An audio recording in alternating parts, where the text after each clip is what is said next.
Welcome. Thanks for coming to Cleveland Peace Action's panel discussion from the A-bomb to abolition. I'm Francis Chiappa, your Zoom host.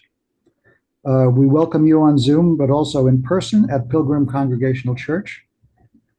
We bring you three presenters, Daryl Kimball, Terry Lodge, and Ken Mayers, all longtime activists for nuclear disarmament and abolition, as well as an audience, many of whom are dedicated activists themselves, as we seek to turn back the hands of the doomsday clock from its present position at a scary 90 seconds to midnight. Our live audience is seated in the exhibition space of a soulful and poignant collection on loan from the Dayton International Peace Museum. It includes artwork, photos, and sketches, some deeply disturbing, that were made in the aftermath of the atomic bombings of Hiroshima and Nagasaki. The survivors, the Hibakusha, tell us their stories with images and words. You can view this exhibit at Pilgrim Church, and you'll see that some of these images are on the wall in the view of the live audience right there. And you can see it this weekend and next weekend, 4 to 8 p.m. Thursday, Friday, and Saturday each week.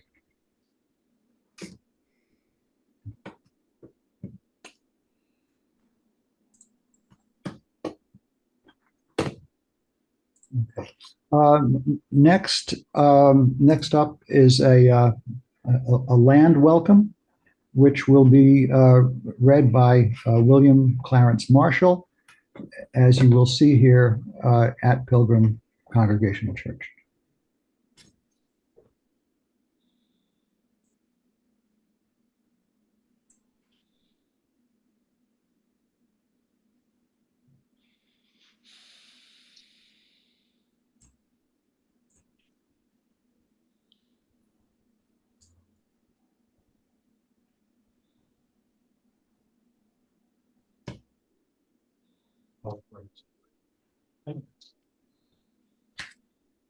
Good evening.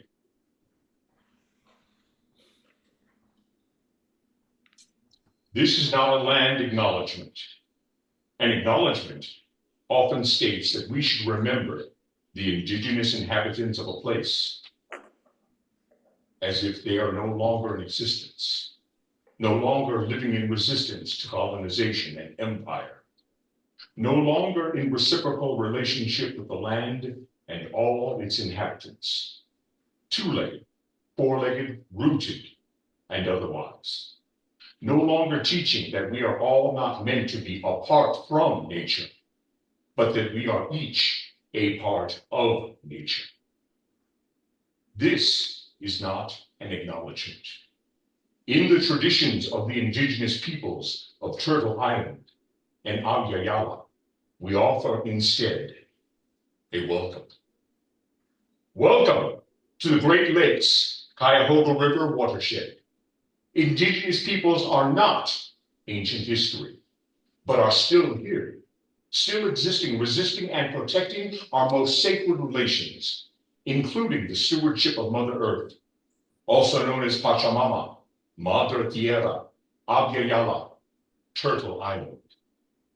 Though the federal government refuses to organize any tribe, recognize any tribes in this state, these are unceded lands, home of the Haudenosaunee, or Iroquois Confederacy, Ofo, Saponi, Tutelo, Catawba, Shawanwaku, Wyandotte, Lenape, Mohican, Kickapoo, Miami, Mississauga, Kaskaskia, the Anishinaabe Confederacy, Muscoutin, Neutral, and Erie.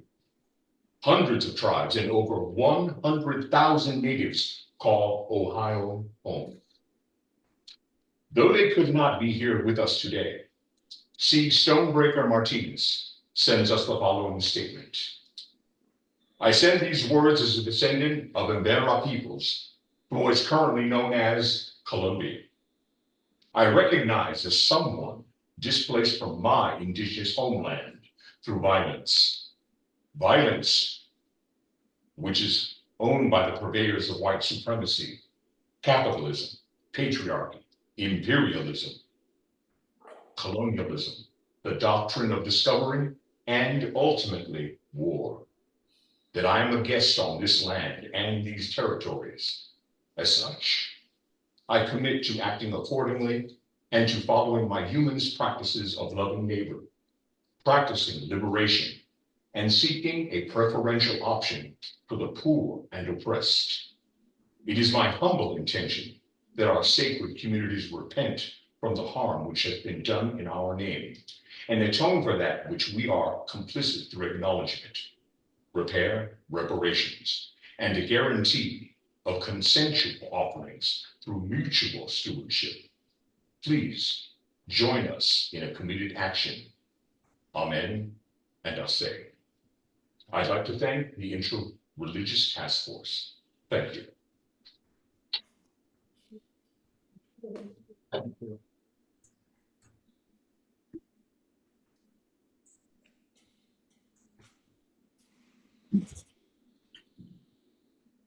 We're going to start tonight with each presenter speaking for about 15 minutes. For those on Zoom, please use the Q&A function at any time to ask a question of any presenter, and we will take those questions in the discussion period later on. To chat with other participants on Zoom, you can use the chat function, not the Q&A, and leave the Q&A for questions to presenters. And if you're in person, you can submit a question to hosts Jim Now or Don Bryant. And if you'd like to chat with others in the audience, we suggest that you pass notes to each other like we did in school.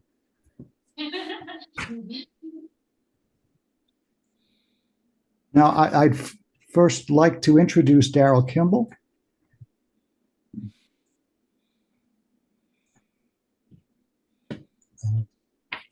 Daryl is Daryl Kimball has been executive director of the Arms Control Association, or ACA, in Washington, D.C., and the publisher and contributor for the organization's monthly journal, Arms Control Today, since September 2001. Welcome, Daryl. Thank you. Well, thank you very much, Francis, and thanks to everybody online and in Cleveland for joining us this evening. It's a pleasure to be with you, especially since I got my start in the movement in Oxford, Ohio, downstate, as a young nuclear weapons freeze activist back in the day. So let me pull up my slide presentation here. One moment, please, while I pull this up. You can't see from up front.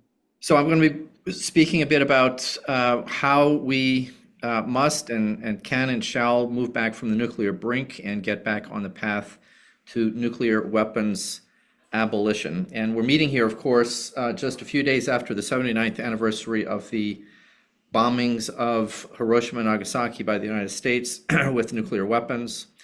And since that time, since the first days of the nuclear age, scientists, including Oppenheimer and the scientists at Los Alamos, citizens, doctors, diplomats, populations affected by nuclear testing and nuclear weapons production, parents, students, concerned people all around the world have been working to find ways to walk back from the nuclear brink to prevent a nuclear arms race, which was apparent even in the days and the months after the bombings.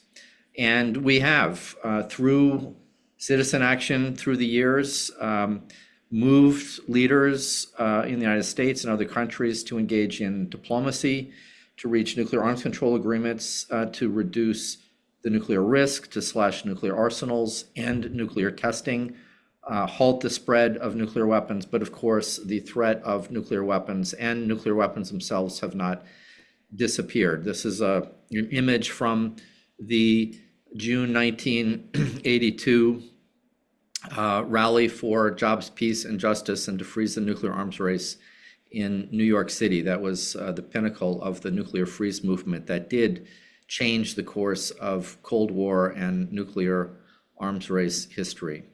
And through the years, these efforts, citizen-led efforts to move our U.S. political leaders in Congress and the White House have led to a collection of nuclear arms control and disarmament and nonproliferation agreements that constitute what we think of as the nuclear arms control, disarmament, nonproliferation system that is, for better or worse, the guardrails against nuclear catastrophe.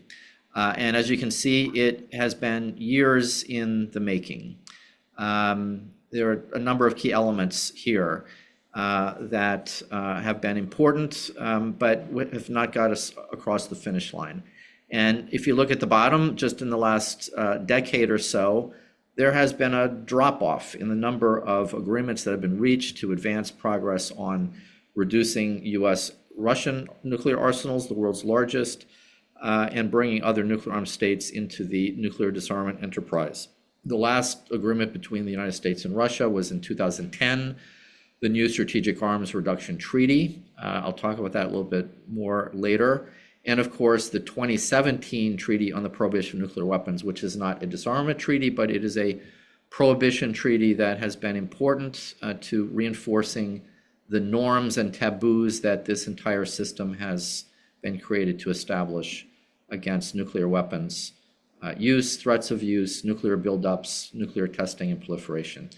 And this chart is just one example of how these agreements and other efforts have turned around the nuclear buildup that we saw from the early 1950s, peaking in the mid-80s, to taking us to where we are today. There were as many as 70,000 nuclear weapons in the world. Today, there are just over 12,000. But we have serious problems. And these are some comments from UN Secretary General Guterres, who delivered a special video address to my organization's annual meeting last June. And I think his comments really summarize what the problem is and where we need to go. And I'm going to talk a little bit more about all these things in a little bit more detail.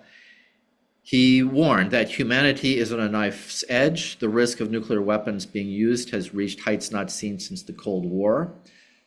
States are engaged in a qualitative arms race, and I would add they may soon be in a quantitative arms race if we don't take the proper actions.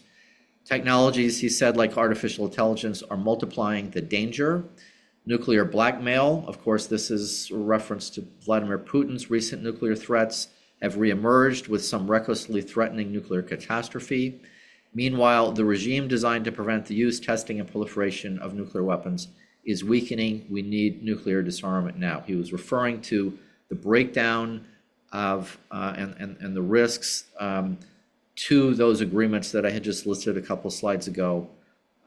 He said, we need all countries to step up, but nuclear weapon states must lead the way, resume dialogue, commit to preventing any use of nuclear weapons, and to pledge that none will be the first to launch one, to reaffirm the moratoria on nuclear testing, which does still hold, and accelerate implementation of their disarmament commitments made under the Nuclear Nonproliferation Treaty. And he specifically urged the United States and Russia to get back to the negotiating table, to implement the New START Treaty, the 2010 New START Treaty, and agree to its successor.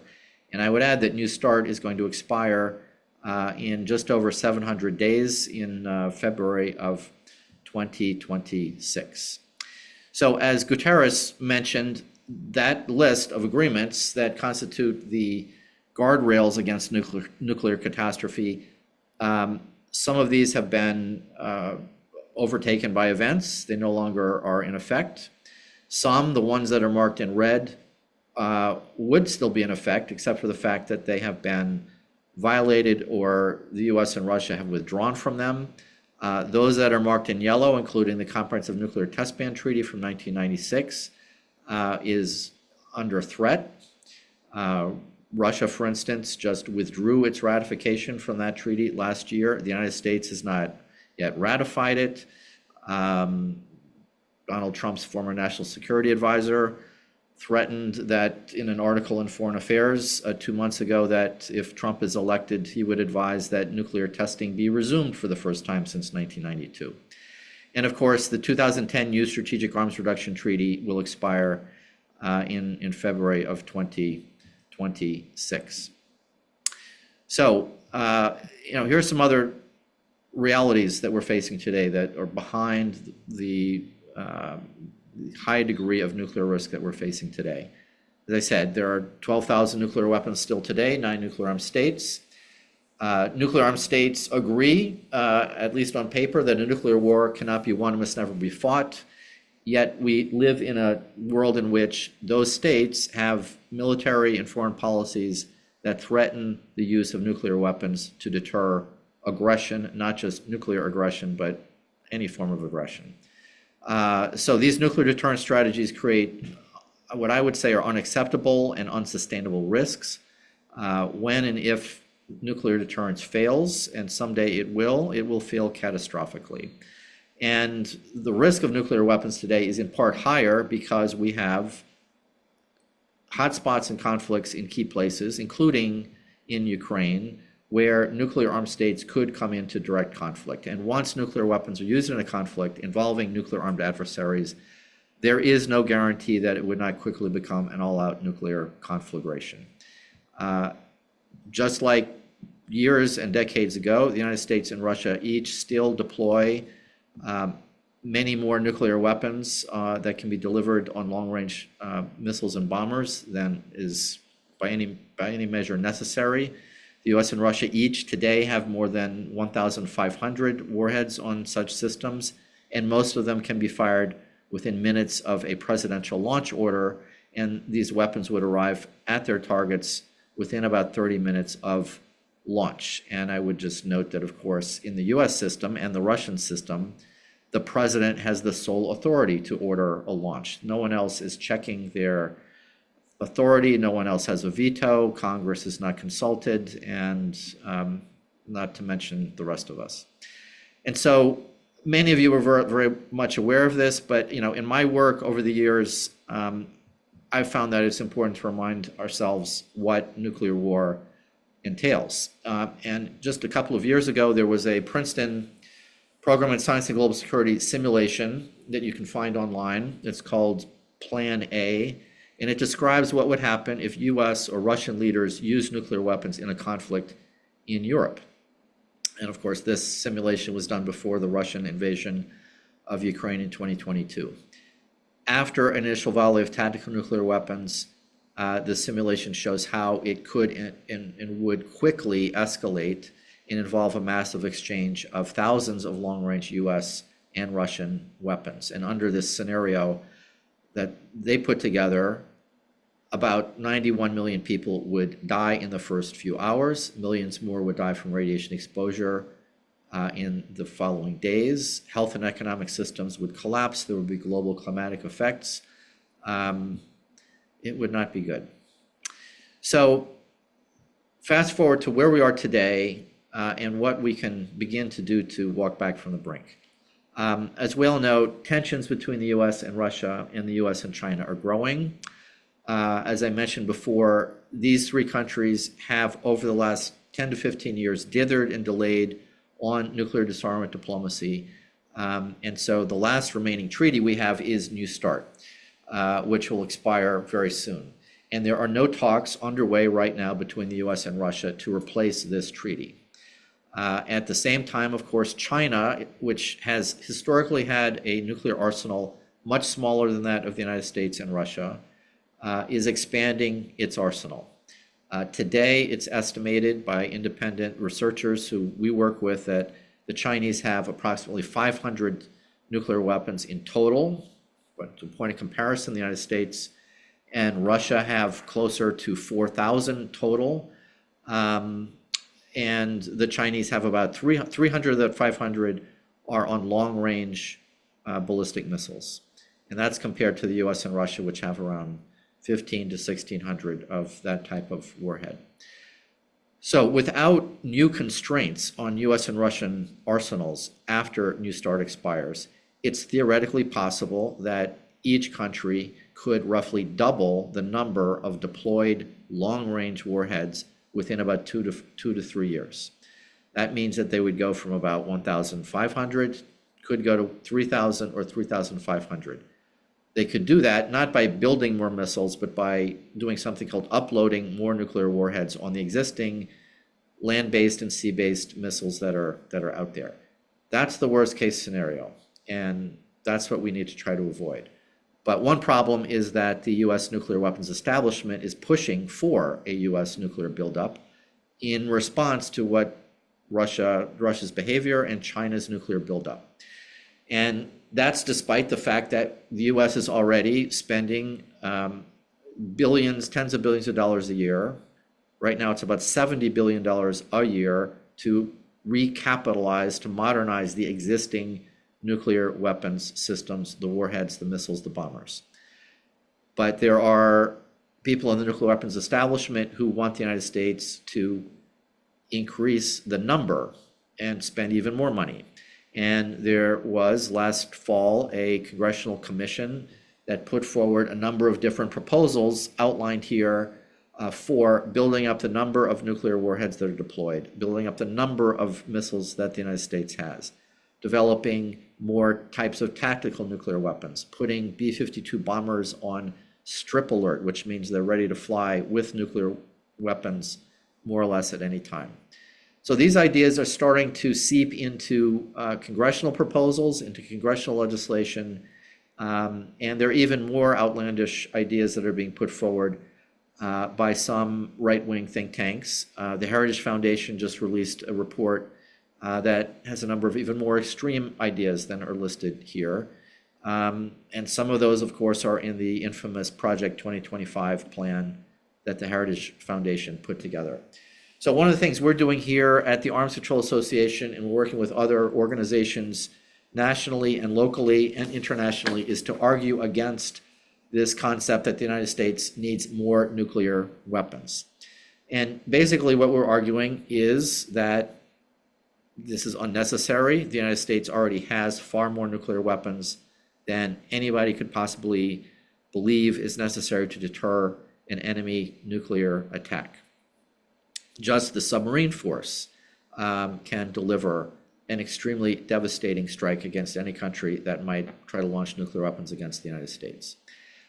Such a buildup would be extremely costly. It would add to the existing staggering cost of the US nuclear modernization plan, and would divert resources from other more important human and security needs. And of course, as many of you probably already understand from past history of the Cold War, it would be counterproductive because if the United States deploys more nuclear weapons, it would trigger a dangerous action-reaction cycle. China could deploy more nuclear weapons than it currently plans. Russia would seek to match US increases, and we would have an unconstrained three-way arms race in which nobody wins and everybody loses. So this is the future that's out there unless we encourage policymakers to act in a more responsible way. And so what we're recommending and what I think it would help to have many other people across the country asking members of Congress to do is to help jumpstart US-Russian disarmament diplomacy. In good times, it would be difficult for the United States and Russia to negotiate a new agreement. These are not good times.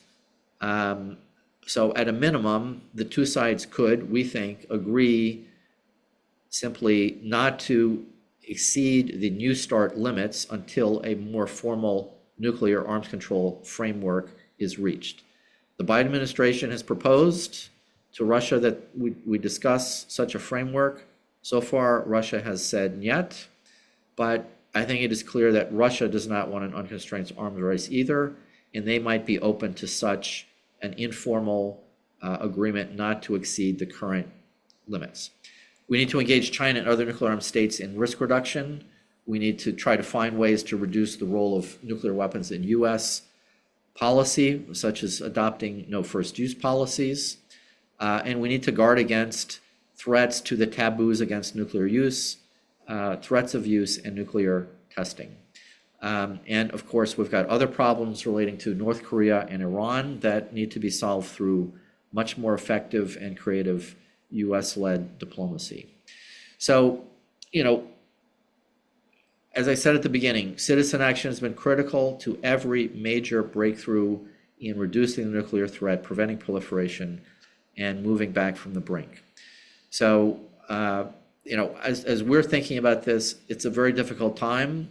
We all need to be working to prevent the breakdown moment where the guardrails against nuclear catastrophe evaporate. One of those guardrails is this New START treaty. It will soon be gone. And we need to be prepared to seize the breakthrough moments, the opportunities when we can again move closer towards the peace and security of a world without nuclear weapons. So everybody's contribution, nationally, locally, is important. And so we can talk more about exactly what we all can do together, what other organizations are working on. But in the meantime, please stay informed. There's a lot more information on our organization's website, armscontrol.org. And of course, as many of you are already, stay involved locally, plug in nationally. There are a number of networks that are out there, including the Back from the Brink campaign, which we collaborate with, who are an effective way to make progress in the future. So let me stop there, Francis, and I look forward to the other speakers, and look forward to everybody's questions and suggestions and comments, and I will stop screen sharing. There we go. Okay, thank you, Daryl. Thank you. All right, next I'd like to introduce Terry Lodge, if I can find him on the list here. Here he is. Okay.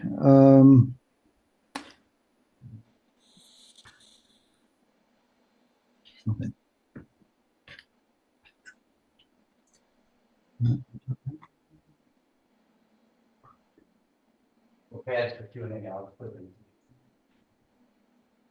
Okay, here you can see everyone on Zoom. Where is Terry? Okay, here we go. Okay, Terry Lodge is a longtime environmental and civil rights lawyer in Toledo, Ohio, who in a career of 46 plus years has represented grassroots activists, protesters, and so on in nuclear power and nuclear weapons controversies, opposition to mountaintop removal, hazardous waste contamination, and more. He holds that the free speech, association, and protest rights of activists are a value above any other constitutional right, and he worries about the privatized control of dissent on corporate social media, as well as the money equals megaphone problem amplified by the Citizens United court decision. So, Terry, thank you. Welcome. You and thank you, Daryl, for a very excellent, deep background sort of presentation. I'm going to talk about Israel and Israel's nuclear weapons problem and the problem that poses for most of the planet in an indirect way, at least. Israel's the only country, and let me say, I don't have a slideshow. I will be giving simply a verbal presentation, at the end of which, however, for those of you who are online, I will post the link to my raw notes, which are sort of raw and not well edited, but that will have a lot of the links to some of the factual statements I make. Israel is the only country in the Middle East that maintains a nuclear weapons program, although it officially doesn't acknowledge it. Israel has had an identifiable nuclear weapons program since at least 1963. And even in the late 1940s, it appears that the first prime minister of Israel, David Ben-Gurion, was attempting to institute an advanced degree scholarship program whereby Israeli science students would study at U.S. universities that had connections at the time to the U.S. aerospace and nuclear weapons programs. Schools such as the University of Chicago, Berkeley, Columbia, MIT, and Johns Hopkins. Along with Pakistan, India, and North Korea, Israel has never signed, nor has it ever expressed an intention of signing, the Nuclear Non-Proliferation Treaty of 1968, which is at least a means of providing a systemic method of reporting and identification to a limited extent of the nuclear weapons programs maintained by certain states. Israel is a rogue state relative to the possession and maintenance and intentions regarding nuclear weapons, and has a very sophisticated means of delivery. It is believed that Israel began, that actually turned out mass-produced nuclear warheads around 1967, occurring immediately after the Six-Day War. Experts estimate the current stockpile of Israeli nuclear weapons from 60 to as many as 400. The most reliable estimate I've seen in several sources is 90, but it is generally unknown whether Israel's reported thermonuclear weapons are in the megaton range. I suppose that is supposed to be of some comfort, that their hydrogen bombs are only one stage and capable only of replicating about a dozen to 20 Hiroshima-grade explosions at a time. Israel is also reported to possess a wide range of different systems, including neutron bombs, which are killer weapons that supposedly do not destroy much by way of property. Israel also is believed to have tactical, i.e. battlefield scale nuclear weapons, and even suitcase-sized, valise-sized nuclear bombs. They are believed to manufacture those weapons at the Negev Nuclear Research Center, which is in a desert in central Israel. In the 1980s, interestingly, before he was prime minister of Israel, Benjamin Netanyahu allegedly was directly involved in an Israeli international smuggling ring that resulted in the theft of 800 nuclear weapons triggers from a U.S. firm. Smuggling, of course, is a major felony crime under the Arms Export Control Act, which is a federal law. According to convicted nuclear technology smuggler Richard Kelly Smith, the Israeli Ministry of Defense deployed a network of front companies to smuggle sensitive nuclear weapons technology out of the U.S. Illegal exports uncovered by the FBI between 1979 and 1983 included 15 shipments totaling 800 Krytron switching devices, which are readily usable as nuclear weapons triggers. Israeli members of the smuggling ring included Netanyahu and noted Hollywood producer Aman Milchan. Milchan has admitted to facilitating many transfers as acts of fealty to Israel.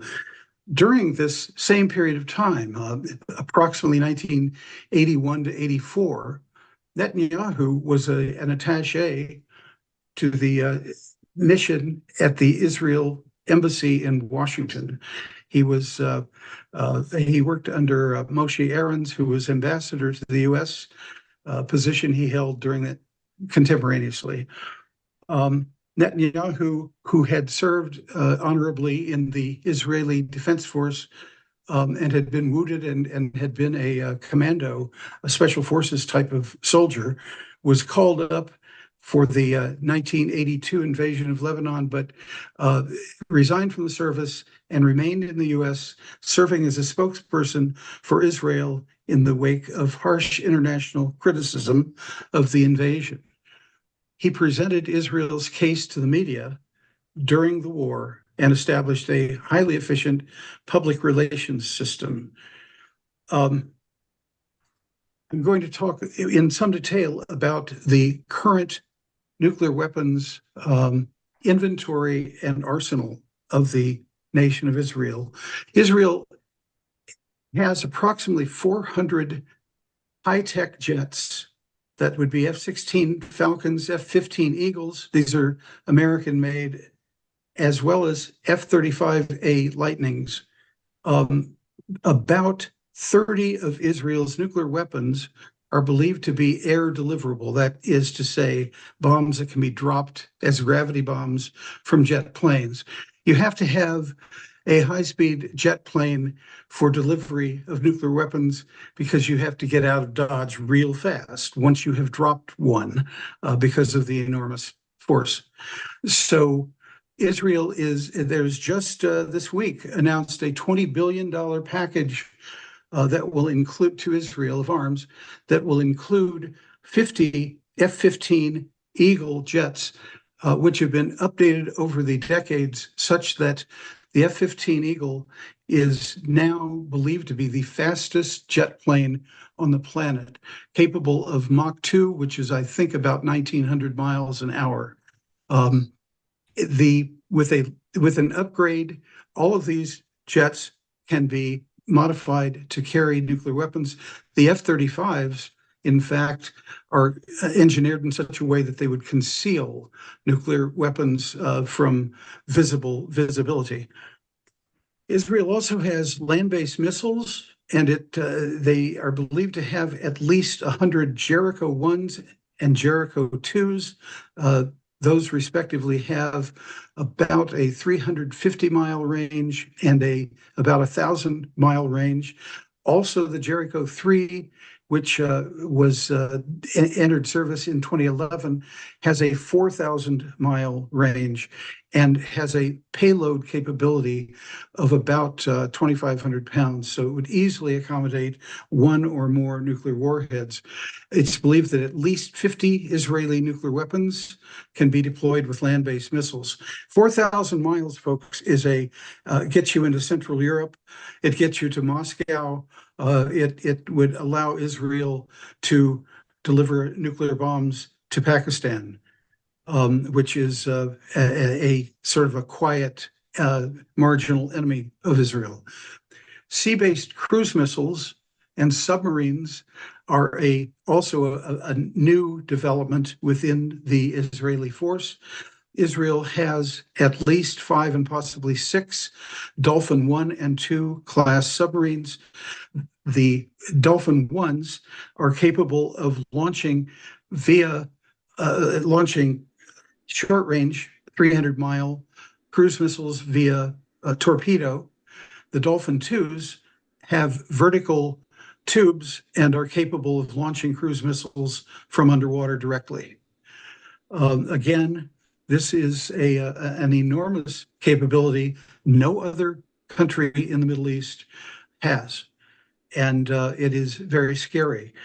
It is believed that apart and above from the 90 or so warheads that are credibly believed to be in Israel's possession, that it has nearly a ton of weapons-grade plutonium and at least 600 pounds or more of highly enriched uranium, both of which independently can be used to create nuclear weapons and in the 250 or 300 weapon range.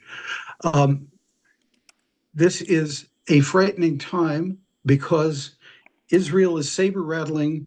Israel's government has completely lost any semblance of sanity. The genocide, whether or not you believe and agree it's a genocide, there's a incredibly bloody, highly bitterly controversial war that is ongoing with no end in sight. And it is very likely that if a regional war is touched off, that significant areas of the landmass of Israel will become vulnerable to high-tech rockets and missiles deliverable from Hezbollah in Lebanon, as well as Iran, and possibly from other neighbors in the region. It is also more than sheer speculation to wonder whether, if Israel is taking enormous punishment in the form of oil reserves being bombed and hospitals and military installations and schools being destroyed and significant numbers of civilians being killed, it is more than speculation to wonder whether Israel will use the bomb in one of the several different delivery modes that they possess.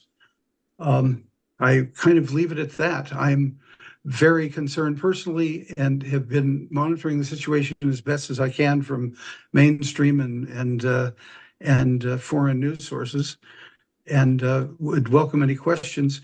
I think this is an example, along with the saber rattling that has been happening around the Russian-Ukraine conflict, that should make the entire planet take notice that we need to do something very quickly and very decisively to curb the view that we can simply incorporate so-called tactical nuclear weapons into any war plan. Thank you. Thank you, Terry. I've been made aware here that the Q&A button, which I've asked you to use, is not available somehow. You might be all finding that as well. I'm not seeing it. So I suppose that means you can put the Q&A, you can put a question in the chat, because that's the option that's open. So I would invite you to do that. We would take those questions during the Q&A after our last speaker. And our last speaker is Ken Mayers. And here's Ken. Ken Mayers was commissioned in the U.S. Marine Corps in 1958, expecting to be a career officer. 8.5 years later, he resigned in disgust with the U.S. foreign policy and returned to UC Berkeley to try to figure out how the country had gone so far off the rails. A question we've all asked. Although he's had careers in academia and justice, and academia and business, the continuing thread has been working for peace and justice. In 1985, Ken was recruited into Veterans for Peace by then President John Barr, another former career Marine Corps officer. And after moving to New Mexico in 2002, he co-founded the Santa Fe chapter of VFP, which has become widely recognized in the Santa Fe community as a leader in peace activities. He served on the VFP Board of Directors from 2005 to 2009, and as National Treasurer. He served again from 2021 to 2023. He has participated in VFP delegations to Vietnam, Jeju Island, Korea, Okinawa, Palestine, Ferguson, Standing Rock, and Ireland. Welcome, Ken. Thank you very much for this opportunity. And before I get started, I'd like to thank Daryl Kimball and the Arms Control Association for the fine work they've been doing over the years. I've followed it with great interest and have had a number of your colleagues among my friends. So thank you very much. And with that, I will share screen. We're convening this panel, has already been noted, in the week following the 79th anniversary of the atomic bombing of Hiroshima and Nagasaki. It's in that context that I'd like to begin with a personal note. I was 10 years old and had just completed 3rd grade at that time. My dad was a Marine serving in the Pacific when the news broke. I remember seeing headlines like those pictured here, and I was grateful because my mom told me they meant Dad would be coming home soon.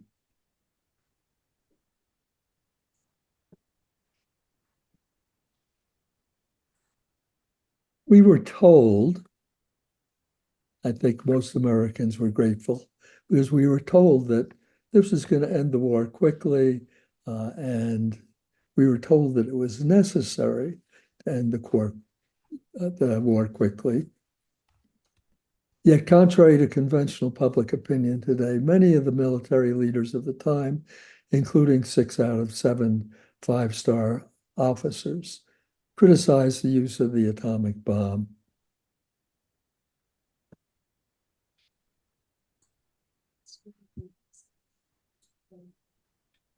2 decades after those fateful and devastating atomic bombings, Gar Alperovitz published the groundbreaking book, American Diplomacy, Hiroshima and Potsdam and the American Confrontation with Soviet Power, which provided strong evidence that the bombing of Hiroshima and Nagasaki was unnecessary, that our decision makers knew it was unnecessary, and that the psychological and diplomatic, if not the physical targets of the bomb, was the Soviet Union. In the 8 decades since the dawn of the atomic era, the Soviet Union, the Russian Federation, People's Republic of China, the Democratic People's Republic of Korea, the Republic of Cuba, and any other entity that dares to challenge the global hegemony of the United States has continued to be the targets of American nuclear policy.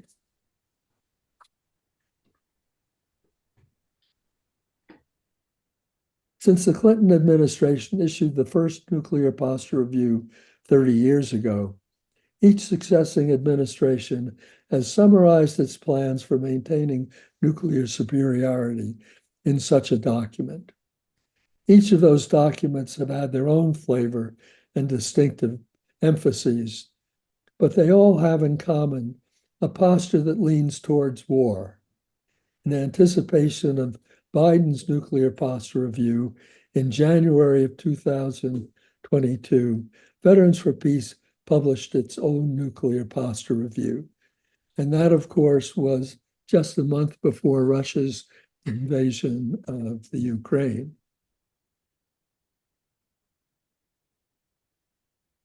So why should VFP publish a nuclear posture review? Well, the reason is pretty straightforward. Since its founding in 1985, the response to Reagan's Central American policy, the Veterans for Peace statement of purpose has included that the ultimate goal is elimination of nuclear weapons.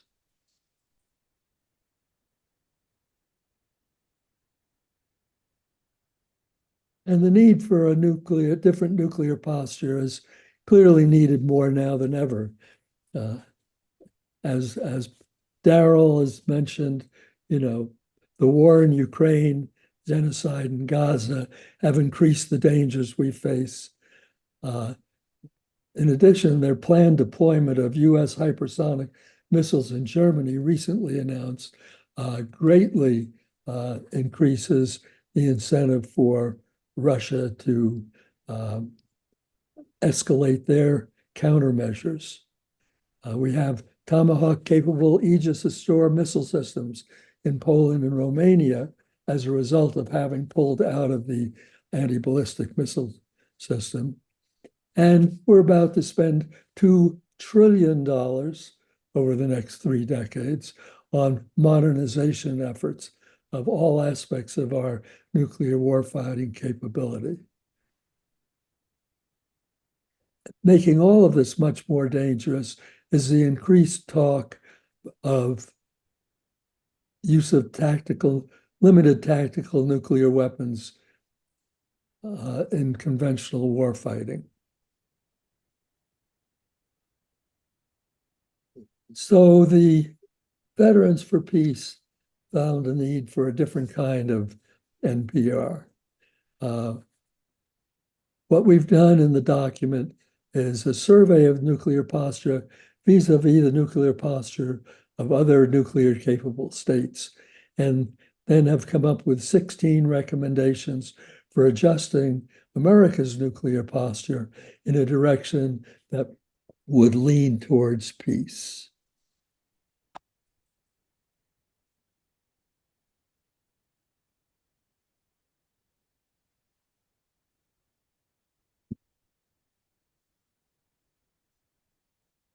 You see on this map the status of nuclear weapons in the world today. As Daryl mentioned, of course, the bulk of these are in Russia and the United States. They account for about 12,000 weapons in all. The other smaller nuclear powers add another 1,000 to 1,500 nuclear weapons. But it's clear that if we were to actually abolish nuclear weapons, it's up to the United States and Russia to take the lead. With the U.S. proposed budget of nearly $2 trillion, as mentioned, which includes 2 new bomb factories, new missiles, planes, submarines, and redesigned warheads, it's clear that the United States is not acting in good faith for a cessation of the arms race at an early date, as required in the 1970 Non-Proliferation Treaty, to which it is a signatory, although the Senate has never ratified it.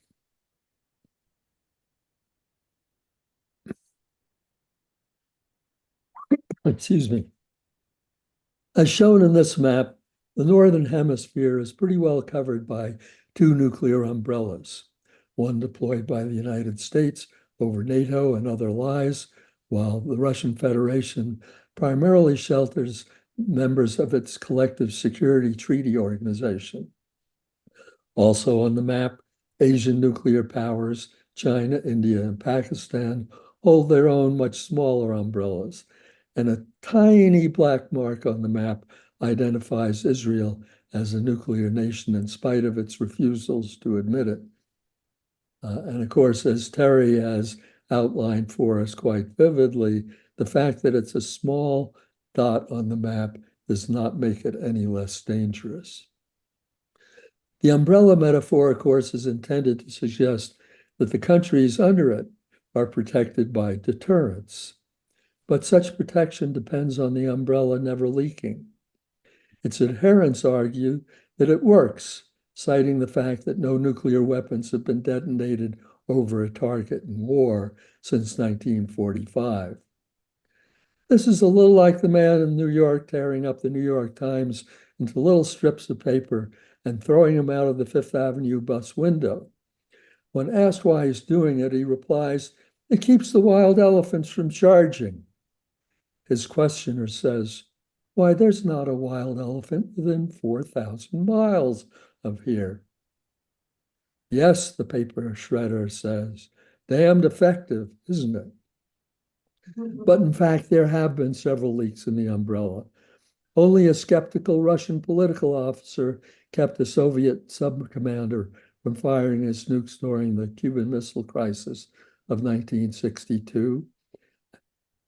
And only Stanislav Petrov's refusal to fire his missiles in 1983 averted Armageddon. As UN Secretary General says, we are one miscalculation away from nuclear annihilation.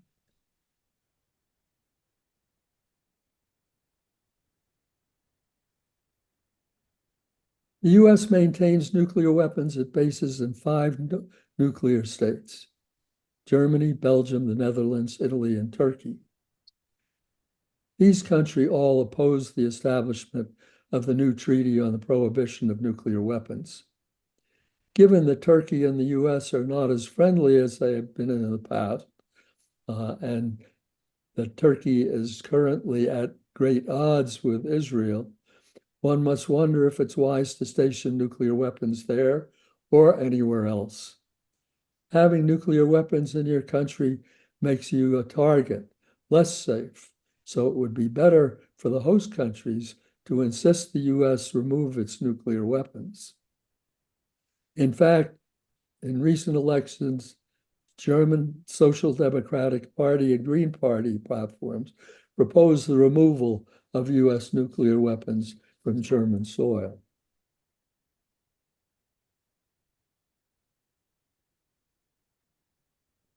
Veterans for Peace has published its Nuclear Posture Review at a time when international consensus against existence of such weapons is building, as exemplified in the number of nations which have supported the Treaty on the Prohibition of Nuclear Weapons.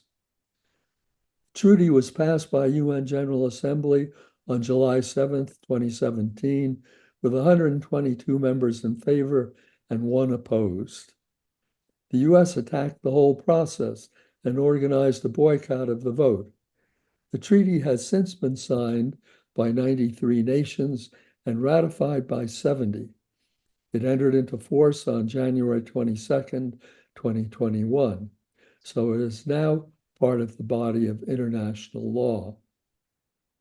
As we say in our weekly protests here in Santa Fe, near some offices of the Los Alamos National Laboratories, nuclear weapons have always been immoral, and now they're also illegal. The Nuclear Ban Treaty is a valuable tool for education and organizing. Even though the US and other nuclear-armed states have yet to sign on to the TPNW, many cities in the United States have passed resolutions in support of signing. New York City is the largest to sign on, and states of California, Oregon, New Jersey, and Maine have also passed resolutions in support. Veterans for Peace encourages all of our chapters, members, friends, and allies to pursue similar support for the TPNW in their cities and states.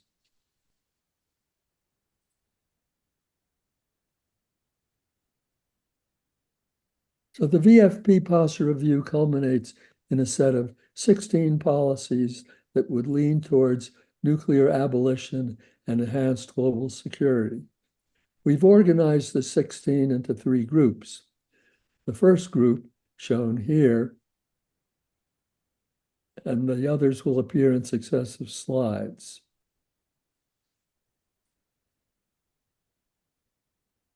So the first group is of changes that we could make unilaterally without having to get the agreement of any other countries. Well, and these are largely congruent with exactly those proposals that Daryl Kimball suggested in his speech earlier today. And first announced a no use and no launch or warning policy.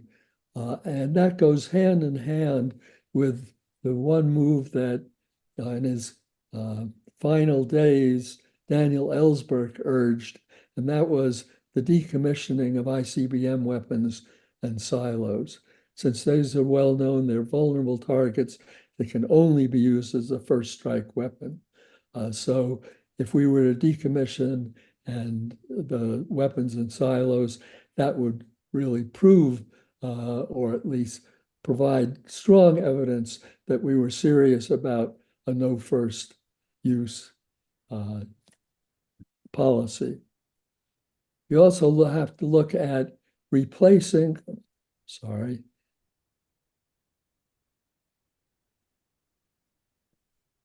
the president's sole authority to launch nuclear attack,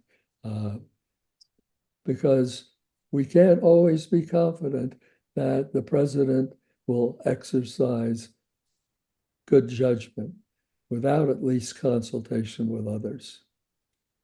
And the fourth thing that we could do without having to consult others would be to eliminate our current generation of anti-ballistic missile systems beyond those that were originally agreed to in the Anti-Ballistic Missile Treaty.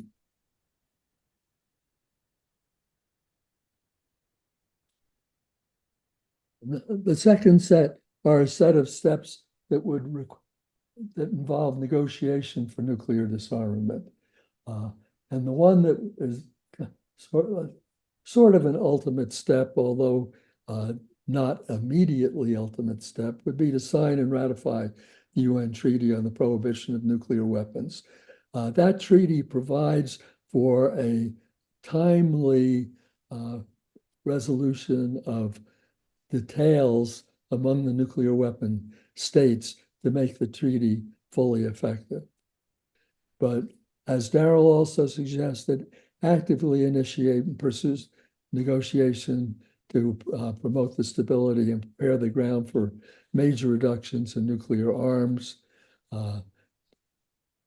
Join with Russia and China in negotiating space ban and cyber treaties, which hasn't been mentioned, but which now provide threats almost on a scale of nuclear Armageddon. For example, a high altitude satellite explosion could provide a nuclear, an EMF pulse, as they say, which could destroy electrical systems around the world and throw so-called civilized countries into complete disarray. We call on the Senate to ratify the Comprehensive Test Ban Treaty, which has never been done, to re-implement the Anti-Ballistic Missile Treaty, and to re-implement some version of the INF treaty. And then the remaining steps would involve the implementation of treaty obligations. Without going into detail on these, I'll simply go to the call for action, which is similar to those that Daryl mentioned at the end of his presentation. Except we have a step of downloading our VFB nuclear posture review and sharing it widely. Use it as a tool in your own nuclear activities and send copies to your congressional delegation and meet with them on the subject.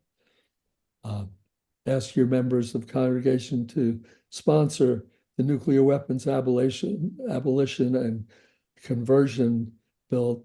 It's HR 2775. Support the international campaign to abolish nuclear weapons. Get your members of Congress to join the parliamentary pledge. Enroll your city and state in ICANN Cities campaign and write letters to the editors. But above all, we urge people to take nonviolent direction to demand movement towards elimination of nuclear weapons. And this will require particularly a focus on what the leaders of the military, industrial, congressional, intelligence, academic, think tank leaders. For example, bring it home to the leaders of the Merchants of Death. And you can go to the Merchants of Death forum to get a lot more information, including videos on which firms are particularly leaders among the Merchants of Death, who their leaders are, and what can be done to bring pressure on them. And with that, I will stop sharing screen. I want to apologize a little bit for the kind of halting nature of this presentation. We found in the warm-up this morning that for some reason I couldn't get my slideshow to operate the way it should, so I had to walk through the slides instead of automatically advancing them.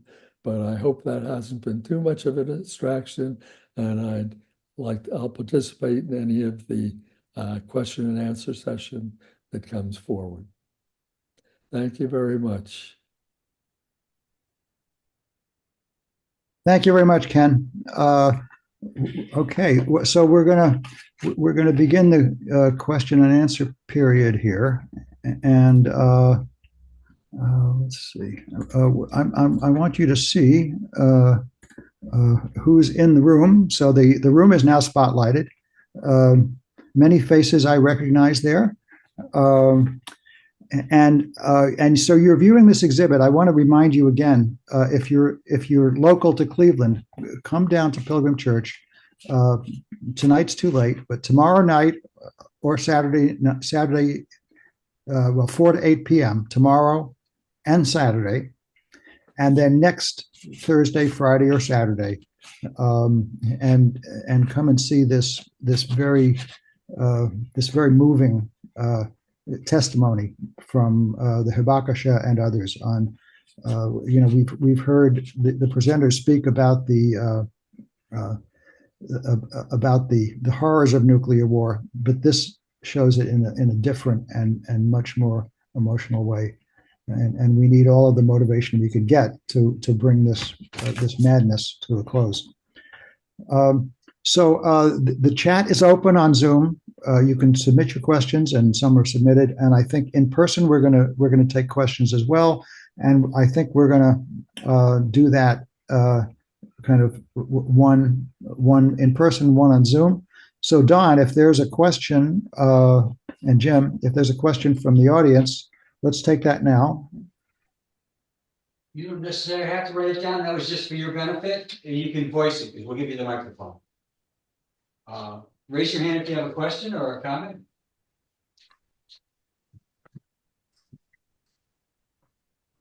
I know that you need it, but there you go. Thank you so much for your presentations. They were very excellent and scary, but excellent. I have two questions. One is, how large is the anti-nuclear movement in Israel?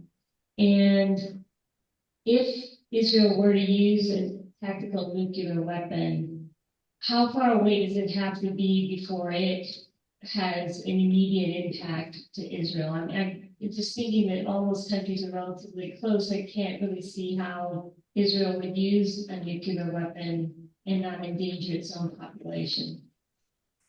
Could you hear okay? You all heard it? What?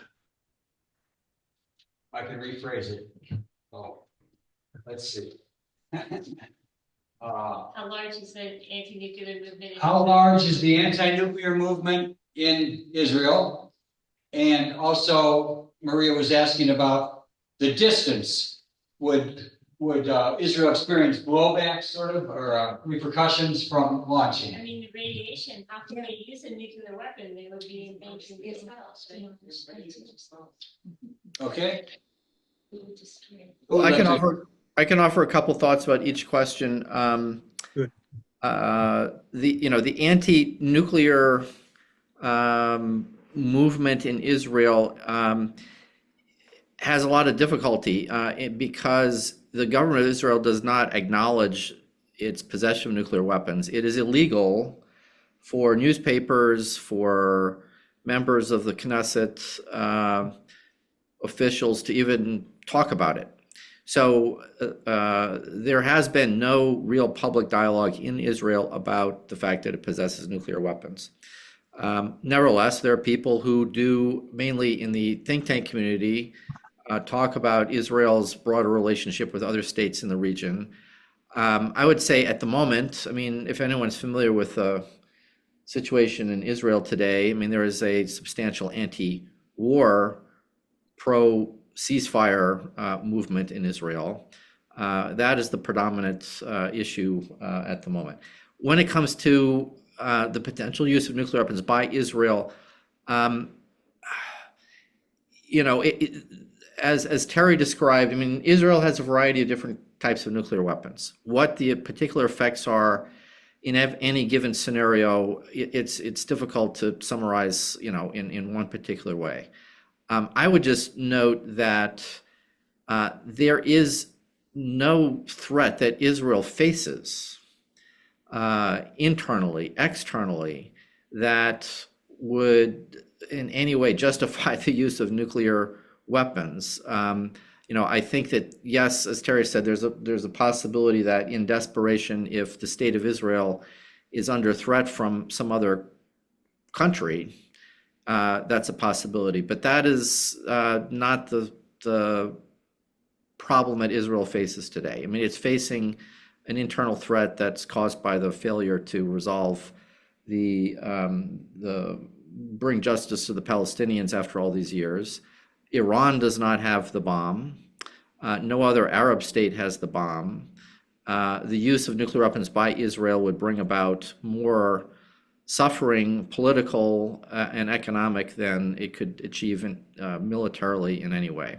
So it's a simple question, but it's one that's hard to answer in the Israeli context. And we have to remember, the bombs that hit Hiroshima and Nagasaki 79 years ago were relatively small nuclear weapons. Most of the weapons in the Israeli arsenal are that size or larger. And given the nature of population centers in the region, I mean, the effects on wherever it hits would be massive. Thank you, Daryl. Go ahead, Terry, you have a comment? Yeah, I just want to add that as a practical matter, even though there have been a couple of highly irresponsible statements by cabinet ministers in the Netanyahu government that they should just nuke Gaza, as a practical matter, Israel certainly would not be doing that because of the effects of a nuclear explosion and being immediately downwind. So as a practical matter, it won't be Gaza. The possible targets, however, could be Beirut and could be the Bushehr reactor facility, which is on the outskirts of Tehran and is almost entirely constructed underground. Israel's objective would be to detonate, to blow that completely up, and to do that, to penetrate effectively.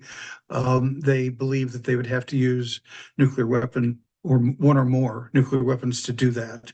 That, incidentally, is one of the scariest scenarios to me because there's a lot of radioactivity that could potentially be dispersed into the atmosphere and the environment in general if that uranium enrichment facility were detonated. All right. Next, I'm going to take a question from Zoom. Alice Slater Alice, please ask your question. Thank you very much, and thanks for this very wonderful panel. I'm particularly moved from hearing from Terry Lodge because we don't really talk about Israel. We know about it, and it's like quiet, and now it's another thing to worry about. I worked on the Nuclear Posture Review, and I want to talk about, I think there are things that we're not emphasizing, that there was a comic strip in the 1950s called Pogo by Walt Kelly during the Red Scare. And he had a famous line, "We met the enemy and he is us." And what we're doing, even in our peace movement, we're demonizing Russia, we're demonizing China. What we don't understand is they've been begging us for years. They'll talk nuclear disarmament if we don't insist on dominating space with Star Wars. I mean, Reagan and Gorbachev, Gorbachev said, let's get rid of them, but don't do Star Wars. And Reagan said, I'm not giving that up. And Russia and China table a treaty to keep weapons out of space. And when the US boasted with Israel about the Stuxnet virus, Putin called Obama and said, let's negotiate a cyber ban treaty. We turned him down. They put it into the UN every year, Russia and China, a treaty to stop cyber war, to try to control what's going on. So, Israel is just like our guard dog. Israel couldn't do anything without us. They wouldn't be bombing the crap out of Gaza if we weren't selling them the arms, if we weren't the only country in the Security Council to veto a ceasefire. So I'm just trying to bring it back to us because we have control over our government if we really want to look at it, and if we're not getting money from funders that say don't talk about it, because there's corruption too. Thank you. Yeah. I don't know if that's a question. Well, I'd like to know what Daryl, because Arms Control Association, I mean, all this. What are we doing to put the pressure back on us to re-educate people that Putin's not evil and China's not evil, that we have to get along, right? And who has the power to make that happen is us. I'm convinced of it. I mean, they're doing Kennedy's peace speech. He unilaterally stopped nuclear testing, and Russia did it exactly right after Kennedy. If we would do the right thing, they would do the right thing. What do you think, Daryl? Well, I wish we had more control and influence over our own government than we do. That's the challenge. We've just laid out, all of us here, and you have a number of the different obstacles to moving forward in the right direction. Let me just put forward my take on where the peace movement and the disarmament movement, one of the things we need to do in order to exert more leverage over U.S. policy. And it goes back to some of the basics. I work here in Washington, and we're talking to people in the grassroots, but we're talking to people on Capitol Hill, people in the executive branch. One of the challenges we face is that there are a lot of existential threats out there. There's a war in Gaza, climate change. People are concerned about inflation, jobs, the environment, reproductive rights, and then there's the nuclear weapons issue. So this is one of many issues. Members of Congress are not hearing from enough people in their districts about this issue. They do respond if there are enough people who are coming to them. So one of the most essential things we need to be doing is making sure that our elected representatives, yes, city council members, but especially members of Congress, senators, and House members, are hearing on a consistent basis from folks in Cleveland, in New York, in Topeka, in Indianapolis, wherever. That was the critical element of every major breakthrough that citizen activism has been part of in the United States. So, I think we've laid out a number of the ideas that we need to be talking with members of Congress about, but that is one of the things that we all need to be engaged in doing. So I'll leave it there. That thought with everybody. But that is one of the things that I think is essential to turning things around at the moment. Thank you, Daryl. Is there a question from the live audience? I see a hand in the back. You can come over here, Kim, so they can hear you.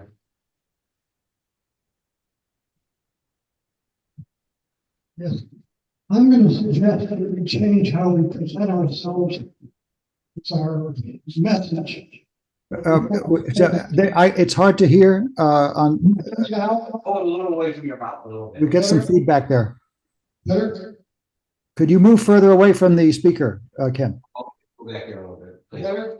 Go back here a little bit. Please. There we go. I'm sorry. Better. Is that Right right? now. Well, I'm sorry. Yeah, I would like to make a fundamental change in how we present ourselves public relations wise. But before I say it, I want to say in 1982, I was in New York with 1 million people protesting, which probably will be necessary to change the Congress and make them do something different. It happened because we put 1 million people in New York. The first people I met in New York was a delegation from Hiroshima, and they gave me a blue button with the outline of the church. So I'm totally moved by what happened in Hiroshima. Now the change in what we should present ourselves, we should get rid of talking about the A bomb and talk about the H bomb. So we can't keep emphasizing Hiroshima. We should put it as part of our story. Anybody in the room know who Ivy Mike was? What Ivy Mike was? Little boy and big man. Mm-hmm. All right, we should know Ivy Mike is the real player. That was in 1955, 52. We detonated our first hydrogen bomb. The Russians got theirs in 55. And so we're living under a nuclear umbrella, which is hydrogen thermonuclear megaton range bombs on ICBMs, MIRVD, M-I-R-V-D. Everybody in this room probably knows this stuff, but certainly our general public, and I think our younger people in Cleveland Peace Action don't. So we have to start teaching thermonuclear war and the hydrogen bomb. Hiroshima and Nagasaki are footnotes. The firebombing of Tokyo killed more people than Hiroshima and Nagasaki combined in one source I looked at. So it's symbolic of a lot of things, but the reality we live in is the threat. And then I just handed out to the audience an article I had in Pioneer a year ago about the threat right now is Ukraine and back and forth on whether the nuclear weapons are going to be there. I think that's the #1 issue. That's why the Bulletin of Atomic Sciences went to 90 seconds because of Ukraine. So that should be our #1 issue. We can get into the humanitarian stuff. Bill Clinton moved NATO east, just like the Soviets put missiles in Cuba. that was enough to almost set off a nuclear war. So Bill Clinton started this by provoking the Russians. And please formulate a question. And so I'm going to close by saying, I guess that we've got to teach people the reality of thermonuclear war. That's my question to the audience, and what you think about not emphasizing the atom bomb. Let's talk about what megatons are. And in my article, I start with Bill Clinton talking about nuclear Armageddon. He's the one that said it. And I end with nuclear exchange and nuclear winter. And I think we should be spending a big part of this program today about what exactly scientifically constitutes nuclear winter, how valid it is. Was Carl Sagan right about it? So I'm asking those questions to the audience. Why don't we emphasize the reality of what we're living under? This nuclear umbrella is thermonuclear. Thank you. Good point, Kim. Could you basically he's asking for us to reformulate our conversation and make it about the current threat and not the old threat from the A-bomb. Did you get that? Don, there's a question here in the chat from Doug Horner that I think crystallizes what Kim is asking. Let me read it. I'm looking at the people on this call, and we are all old. How do we engage with young people, get more younger folks to understand what we understand? What educational devices do we use to convince people that this thing is urgent? That's a good question. I mean, look, everybody here knows that, the arc of nuclear disarmament history bends slowly, and every generation has to wage its fight to move forward and avoid going backwards. And so that does mean that, there need to be new generations of leaders. The folks I see on Zoom and in the room, you all look very handsome and nice and energetic. Old is not necessarily bad, but yes, we need to get younger people involved. There are a lot of young professionals, students across the US, around the world, who are increasingly aware of the nuclear threat and who are getting involved. They're just not on this particular Zoom call meeting tonight. They're in your communities, they're in your schools, they're your kids, they're your grandkids. There are lots of different ways to engage them. A lot of this work today, engaging younger generations, is being done online, on the internet, social media, through new techniques of organizing. If Cleveland Peace Action doesn't have an intern from one of the local universities who is naturally savvy with social media, I would advise that might be a good step forward. I just put in the chat a link to that Plan A video simulation that I mentioned in my presentation that Princeton University did in order to reach new audiences about the impact of today's nuclear weapons. And so that's shareable, and that's an exceedingly useful way to communicate in 3.5 minutes what's at stake. But it's also our job to talk about what we can do to avoid the ultimate catastrophe. And that's the action and organizing part of our work. Anything else from the audience in person?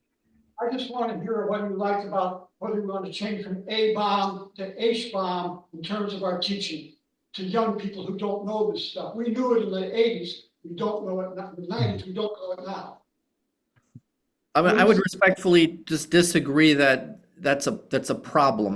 The entire course of nuclear history, the experience of the Habakashah is valuable today, but we also need to at the same time talk about the fact that nuclear weapons used today would be more than just 2 cities being bombed with 15 to 20 kiloton nuclear weapons.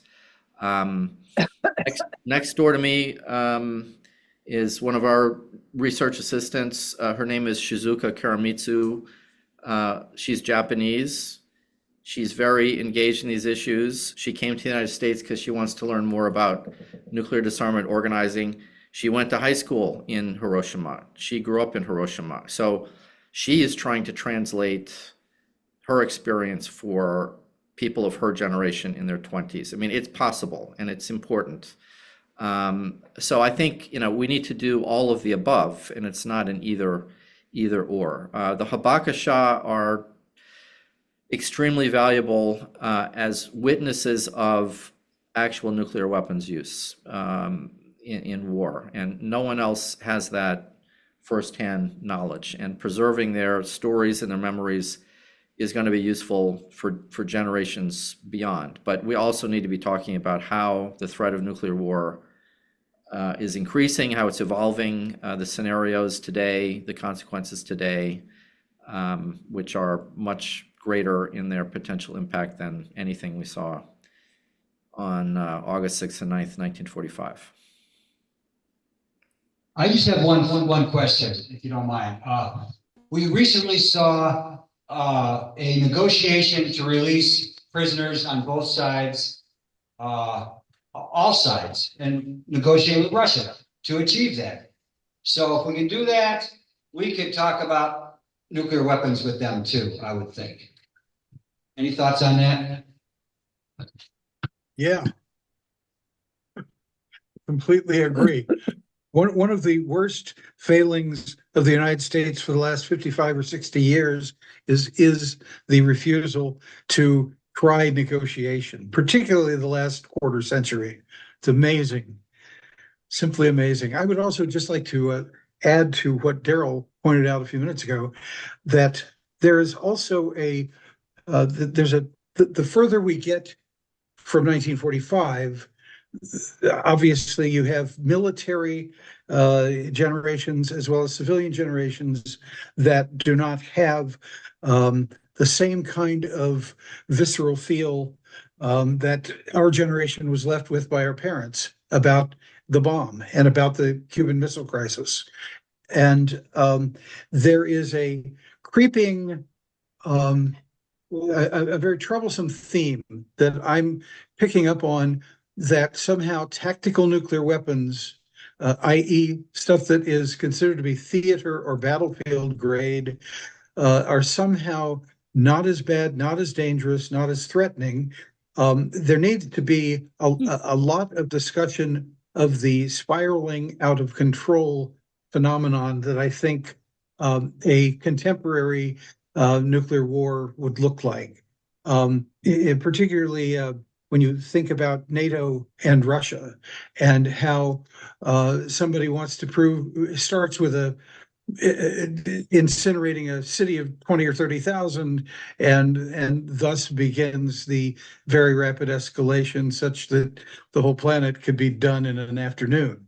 I think that talking in any way as though there is a useful nuclear weapon is extremely dangerous and must be opposed. Yes, I completely agree, Terry. I'm as you said that, it reminded me of, and connecting this with the exhibit that's on the wall there in our church. It seems to me someone ought to write a fictional scenario about what a modern nuclear war would look like, and how it would how it would start with a tactical nuclear weapon. What's the reference on that, Ken? Well, Ann Jacobson's recent book on nuclear war, A Scenario, it goes into great detail about how nuclear war escalates, and strongly recommend it to everybody. And that happens to be in the chat. Jan Budart put that in the chat. Right. And Annie Jacobson, Nuclear War, A Scenario. I'm not sure we're going to have a chance to get to everyone's question, but here's someone who has had their hand up for a long time. I don't know their name because they're coming to us on a phone. So I'm going to ask you to unmute and ask your question and tell us your name. Hi. Thank you for your excellent presentation. Jake is my name, calling from Chicago. Hi, Jan, by the way. Anyway, what was my question? You mentioned one of the I think the last speaker mentioned legislation HR 2025. Is that right? Could you repeat the number number and if there's a Senate equivalent and what exactly the bill would do? 2775. 2775. Right. Okay. Right. It's And HR, it would- HR, wait a minute. Yeah. HR 2775. Yeah. Right. And it would direct the government to in the negotiations to support the the nuclear abolition treaty and to essentially move towards terminating our nuclear programs and using those resources for public needs, combating environmental degradation and so forth. So transfer the billions of dollars that's being wasted on nuclear weapons to domestic programs and environmental programs and so forth. A version of this bill has been introduced in every Congress since Eleanor Holmes Norton and was elected to represent the District of Columbia when they got a seat in essentially a non-voting but a seat in Congress, but at least they can propose legislation. Okay, is there a Senate equivalent or just in the House? There is not at this point a Senate equivalent. Okay, what's the title of the bill? I think it's the nuclear.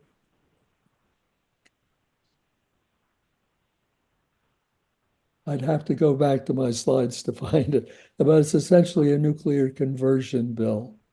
Nuclear conversion bill. Okay, Yeah, and who's and the it's main sponsor in the it's House? a 2023 version of it, and the main sponsor is Eleanor Holmes Norton. Oh, okay. Any co-sponsors in Illinois or any other states? I don't believe there are any in Illinois. I think there are a couple. There are. All right, so let's move on here, folks. We don't have a lot of time. Sorry Is there anyone else in the audience, or I can go to Nina McClellan? One more here. Okay, take that now. Come up, Mike.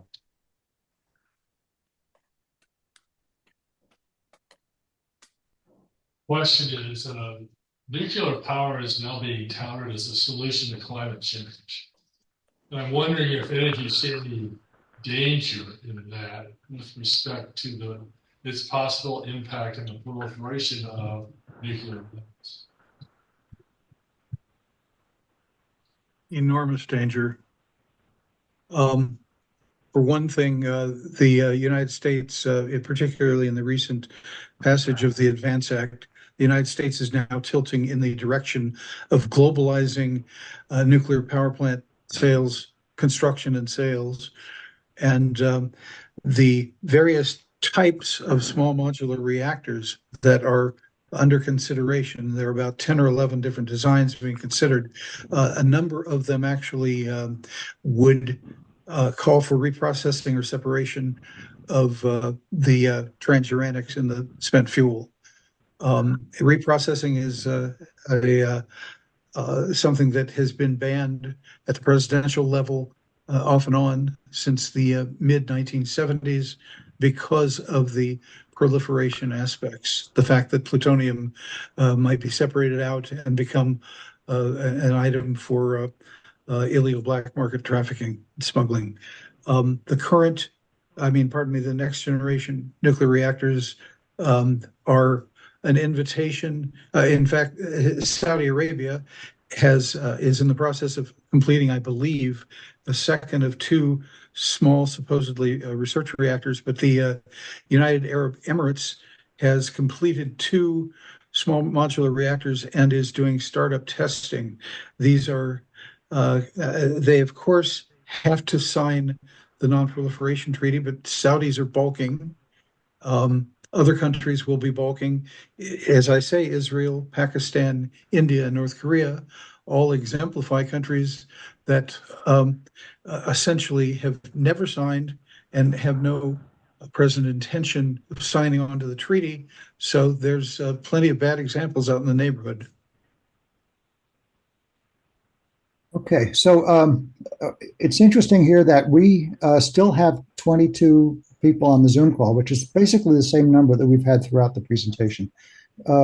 Typically, people get tired and leave, but no one's leaving.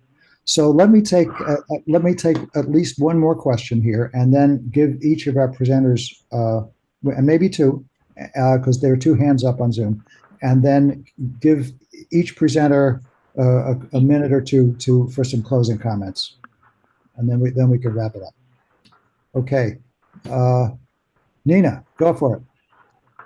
Yes. What is the current status and opportunities for bringing this issue into close communication and action with the movement on climate change and the environment, which is where so many young people are focused now?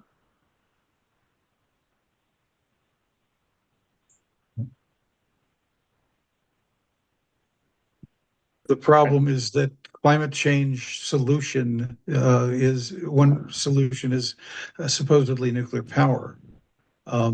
And yes, we need to engage certainly about that, as well as the weapons proliferation aspects. I would just add that there, at the organizing level in many places that I'm aware, I mean, there is awareness amongst climate activists about the nuclear threat. More needs to be done to support each movement's work. These are very different issues when it comes to, what are the solutions, what are the decision points. But I think this is an opportunity to raise more awareness about the nuclear existential threat posed by nuclear weapons in the younger generations of people who are keenly aware of the climate challenge. But again, that depends on effective local organizing to a high degree, and so I think there are opportunities, but it's not a question that can be answered in 60 seconds. Maybe others have thoughts. Jan, did you ask your question? Yeah, my question is really cogent for what the subject that just came up, because I wanted the speakers to discuss the connection between nuclear power and nuclear weapons. And then we started talking about the climate. And of course, I'm hyper. I got the book that just came out, I think, last week. Nuclear is Not the Solution: The Folly of Atomic Power in the Age of Climate Change. And I don't know how to do this. Oh, it's M.V. Ramana, who is at British Columbia, I guess, University, and he's been one of the people that we've referred to continuously. And he's also like the star of the film that's coming out with the Sierra Club giving a month of free showings of Nuclear Bamboozle, which M.V. Ramana is, the film is mostly from him, or about him, or no, he recites in the film. But my question I put in the chat, and it is, will somebody please discuss the connection between nuclear power and nuclear weapons?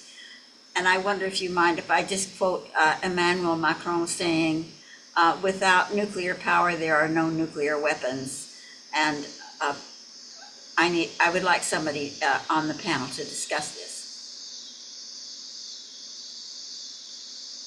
Well, I think Terry addressed this a little bit before. I mean, as I see it, I mean, one of the key problems is the production of the fuel for nuclear power plants, which involves the enrichment of raw uranium into fuel rods, is the same pathway for the production of highly enriched uranium for nuclear weapons. And certain kinds of reactors can be used to produce plutonium in the fuel that then can be extracted from the spent fuel. So, nuclear power programs have been, the civilian nuclear power programs have been the pathway for the pursuit of nuclear weapons in several states through history. I mean, this is why Iran has enrichment ostensibly for civilian power purposes, but it could use it to make nuclear weapons. So, that is the most direct connection. The other connection that we're reminded of just in the last couple of years, nuclear power plants are vulnerable to attack in war. We've got 2 nuclear power plants, one in Russia, one in Ukraine, that are now in war zones. So it's illegal to attack nuclear power plants, but yet it's happening. So that's another longer term threat. But the number of environmental problems relating to nuclear power are also very significant, and I should read Romana's book for more on that. Yeah, I'd just like to add, here in New Mexico, of course, we're a little particularly sensitive to other aspects of the nuclear production cycle. Every step of producing nuclear weapons creates waste. Here we are, all these years since the opening of the Pandora's box, and we still do not have an effective way to deal with nuclear waste. And the more nuclear power plants that are produced, the more nuclear waste there is, whether or not those power plants lead to the production of additional nuclear weapons. It's part of the greater environmental crisis. In Veterans for Peace, we have a major working group called the Climate Crisis and Militarism Working Group, which focuses particularly on these issues, works closely with our Nuclear Abolition Working Group, but it's definitely a recognized problem that needs to be shared, and the public needs to be educated on it. But unfortunately, well, I'll save my other comments for the closing comments. Thank you. Thank you. Well, let's take those closing comments. Ken? Okay, my closing comment is going to appear to be perhaps a little off topic. And that has to do with the fact that, as my good friend and Ohioan Mike Ferner frequently says, we spend our life fighting fires, and we need to keep fighting those fires. But more than that, we also need to somehow gain control over the madmen arsonists who actually control our government. And that goes back to the Mickey Mat, as I mentioned earlier.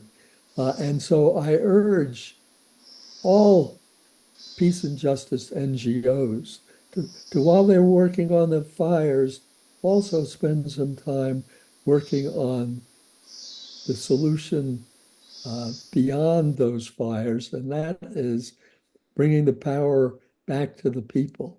And that means amending the Constitution to get rid of corporate personhood and to get the money out of politics.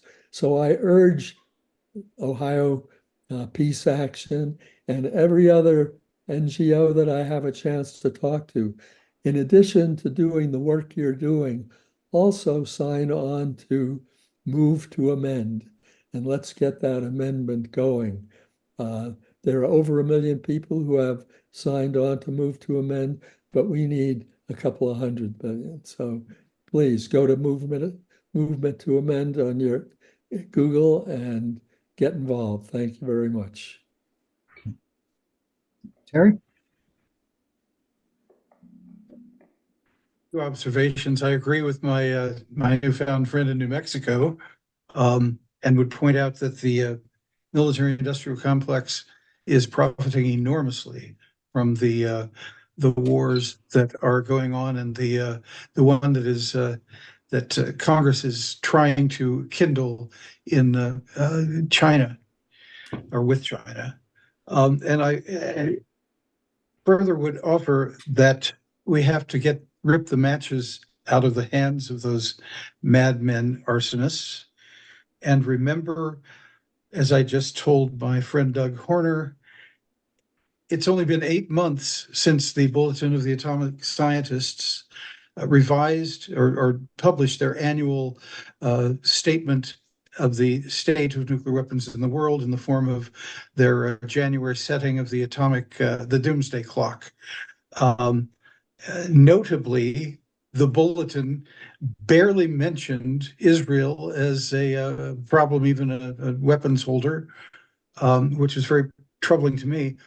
But I would point out that anyone who thinks that we are 90 seconds away from doomsday is an unabashed optimist.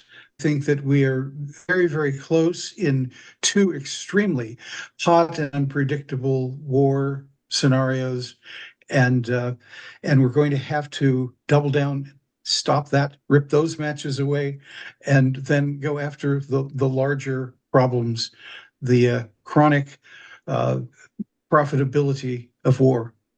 Thanks. Thanks, everyone. Thank you, Terry. Well, thanks everybody for staying with us this evening. It is late. I will leave you with just a couple of concluding thoughts. One of the things I wanted to communicate tonight is that we're at a particularly dangerous moment, and the actions that we take and elected leaders take over the next 6 to 12 months is going to be critical to determining whether the US and Russia are in a new arms race in which they're both building up their stockpiles or reducing them. Whether we're also engaged in a nuclear arms race with China and with additional costs. And a key to preventing all that is rekindling diplomacy between the United States and Russia. Right now, it's the United States under the Biden administration that wants to engage with Putin on a new nuclear arms control framework, but the war in Ukraine is Putin's reason for resisting that. I think we need to make sure, at least here in the United States, that there continues to be support for reaching out. That's not a given. So we got to make sure that Congress supports that and the next president supports that.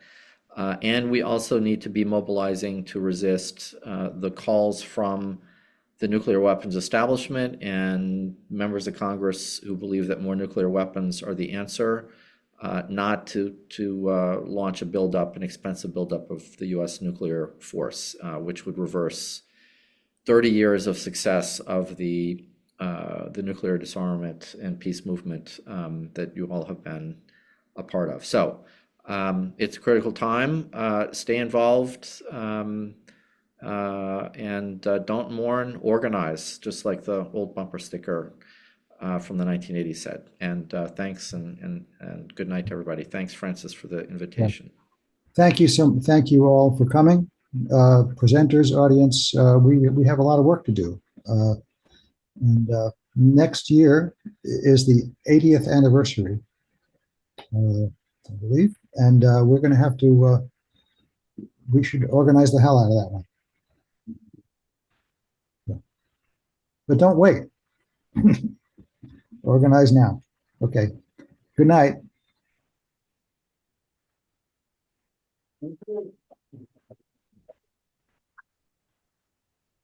Thank you all for sticking out for the grim news. Thanks, Don. I saved the chat if anybody else needs it. Good. Yeah. Francis, do you want me to send you the chat? I have the chat. I will copy it. Oh. Yeah. One other quick comment before we go. all of the nuclear power plants in Ukraine, including Chernobyl, are dual-purpose reactors. They're military reactors designed for military purposes. The electricity is just a byproduct. It's an older reactor design. All right. Thank you. Okay. Yeah. All right. Night. Night.